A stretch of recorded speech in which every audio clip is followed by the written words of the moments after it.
اعوذ باللہ من الشیطان الرجیم بسم اللہ الرحمن الرحیم الحمد لأہلہ والصلاة علی اہلہا اما بعد قال رسول اللہ صلی اللہ علیہ وآلہ وسلم نعوذ باللہ من رجل حفات وحفات ونفا۔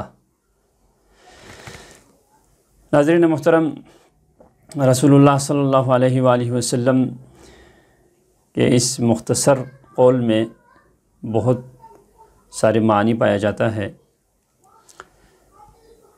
چونکہ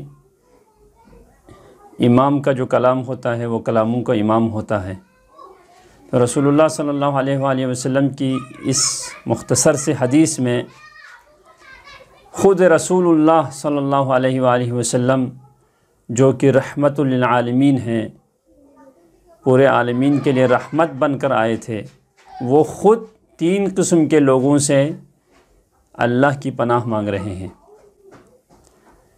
ہم تو ہمیشہ کوئی اچھا کام شروع کرتے ہیں تو شیطان سے ہم اللہ کی پناہ مانگتے ہیں،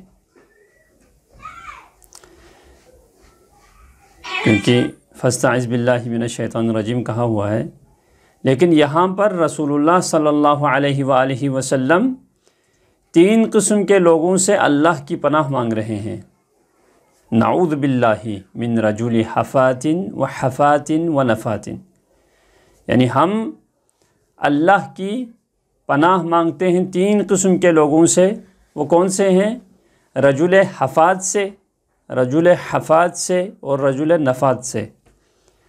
اب یہ کیا ہے؟ آگے تشریح آ رہی ہے، فرماتے ہیں کہ الحفات رجل یظہر المحبت بلسانہ ویکون عدوا فی قلبہ۔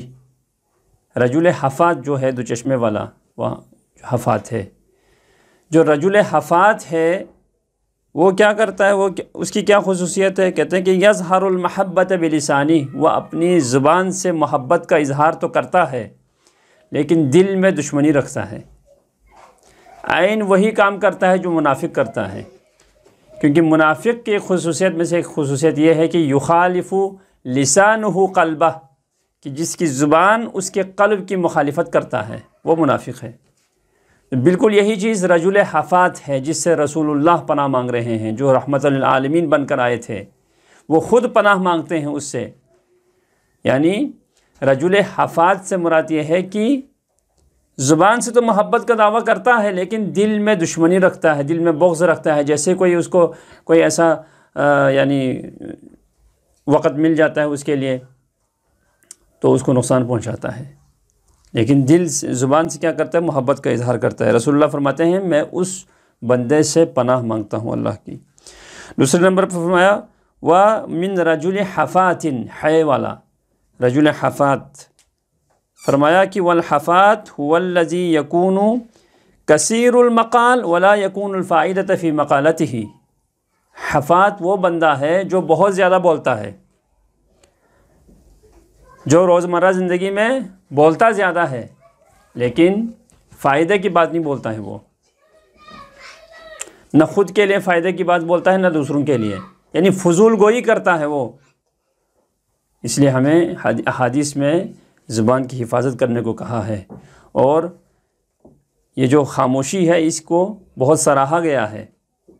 اسے عقل مند کی نشانیوں میں سے کیا ہے؟ وہ کم بولتا ہے، کم سوتا ہے اور کم کھاتا ہے۔ تو کم بولنا کیا ہے؟ عقل مند کی نشانی ہے، مومن کی علامت ہے۔ لیکن وہ بندہ جو بہت زیادہ بولتا ہے، جو فضول گفتگو کرتا ہے، جس کی گفتگو میں لایعنی گفتگو کرتا ہے، کوئی اس کی گفتگو کو کوئی نتیجہ نہیں ہے، نہ خود کے لیے فائدہ ہے نہ دوسروں کے لیے، فضول گفتگو کرتا رہتا ہے، ہر وقت بولتا رہتا ہے، اس بندے سے رسول اللہ صلی اللہ علیہ وآلہ وسلم پناہ مانگ رہے ہیں اللہ کی۔ اور تیسرے نمبر پر فرمایا وَرَجُلُ نَفَاتٍ، یعنی وہ بندہ، یعنی رسول اللہ صلی اللہ علیہ وسلم رجل نفات سے کیا کر رہے ہیں؟ استعاذہ کرتے ہیں۔ هو الذی یقول ولا يعمل بما یقول، رجل نفات وہ بندہ ہے جو بولتا تو ہے، جو اچھی باتیں بولتا ہے، لیکن وہ جو بولتا ہے اس پہ عمل نہیں کرتا ہے، اس کی طرف قرآن میں اشارہ بھی ہے وَلِمَ تَقُولُونَ مَا لَا تَفْعَلُونَ، تم ایسی باتیں کیوں کہتے ہو جو تم کرتے نہیں ہو۔ بالکل یہی چیز عالم کی نشانی میں، علماء کی نشانی میں یہی چیز ہے کہ جو بولتا ہے اس پہ عمل کرتا ہے، جو اپنے علم پہ عمل کرتا ہے وہ عالم ہے۔ رجل نفات اس کو کہا جاتا ہے جو بولتا تو ہے، اچھی باتیں بولتا ہے، لیکن اس پہ عمل نہیں کرتا ہے۔ حفات اور نفات میں یہی فرق ہے کہ حفات میں فضول گفتگو کیا جاتا ہے، لیکن نفات میں اچھی باتیں بولتا ہے، احادیث بیان کرتا ہے منہ سے، لیکن وہ اس پر عمل نہیں کرتا۔